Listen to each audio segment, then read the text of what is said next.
In the name of the Father, Son, and Holy Spirit, one God. Amen. Amen. Lord Jesus Christ. Lord forever. You know, if you listen carefully, and you don't typically, like not every parish does this, but if you listen really carefully during the start of the service, and not to be missed, there's the prayers the priest does. Those are usually done silently in most instances, but I kind of grew up in the tradition of doing those out loud, so I do them out loud. Actually, funny enough, you could blame Alex's old parish for that, because that's what they did in Paramus, and I liked it so much I did it here and in Calhoun.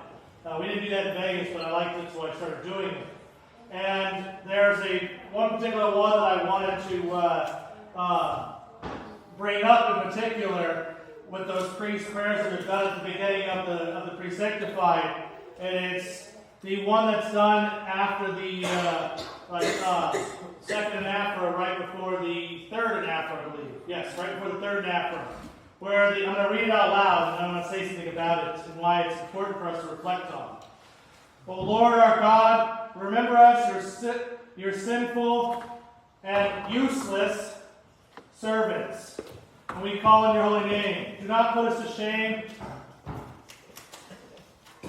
in our expectations of your mercy, but grant us, O Lord, all of our petitions for salvation, and vouchsafe that we may love and fear you with all our hearts and do your will in all things. I said that one part a little louder. I tried to. The useless and sinful part. Not pulling any punches there, St. Gregory's doing. He's just saying, let's really throw that Western Roman Catholic guilt on Orthodox, I guess. Because he's a Roman saint. He's one of ours because he's a priestchism saint. But when the Catholics like to say that they've got Catholic guilt, I mean, I guess they could go all the way back to this time period too. It's a really powerful comment to make. You useless and sinful servants. You useless. Like that's harsh. That's really, really harsh. And where sermons are supposed to uplift us and make us think and reflect and stuff like that, it's really hard to sit there and go, how is that reflective or uplifting in any way? It's not, because sermons and homilies and such like that, and these words that we hear in church, especially during Lent, church is supposed to lift us, but not in the way that we think in the Western mindset of feel good about ourselves. They're supposed to make us remember,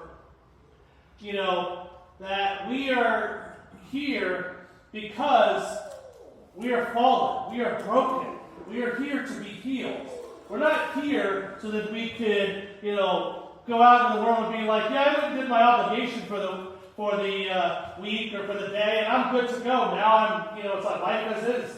No, we're here to be healed and transformed, and to receive Christ and to imitate Christ, and then go out into the world and show that to the world, right? Be an example into the world, bring that, get energized here and share it to the world.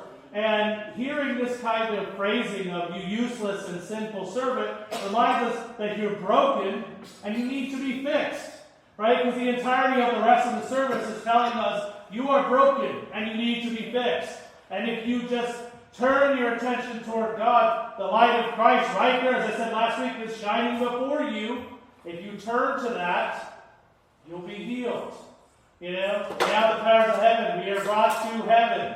Right? This liturgy is such a powerful service because, of course, the liturgy in general is powerful, but the Presanctified Liturgy is so powerful because it brings us to healing more than the Divine Liturgy does, in the sense that the Divine Liturgy reminds us of the resurrection, and we're experiencing the resurrection. We're experiencing the end goal. And Presanctified, as I said last week, this is a kind of middle point in the week that brings us to God, reminds us why we're doing all of this. We're doing this because we're broken. And we need to be healed. And I can't emphasize that enough. I can't emphasize it enough that we hear those prayers. I say those out loud. Sometimes priests don't say them out loud. If you ever go and visit a parish on a Presanctified and they don't say it out loud, follow the book and remind yourself of that. They're still said. They're just not always said out there. But it's a good reminder to us that we are broken and we need to be healed. That we struggle and that we need to be healed. And so, for us, and I'm trying to keep this short tonight, and for us, remind yourself that you're not perfect. It's okay not to be perfect. But there's hope by coming here.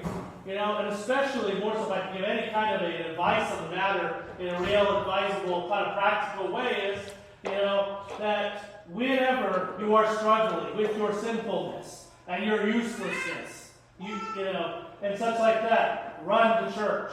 Get to the church. Even if there's no service going on, come and stand on the door and say a prayer. We have a cross on the back of the church. A cross by our side. Go and say a prayer. If you're on the other side of town, well, don't get a ticket, okay? But you have to come here. Or if you go home and you go to your icon board, run to that, right? Because that's where we heal. Christ heals us. The church heals us.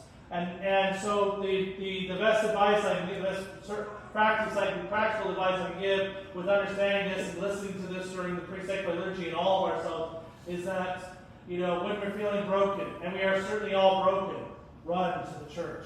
Run to Christ. Amen. Amen.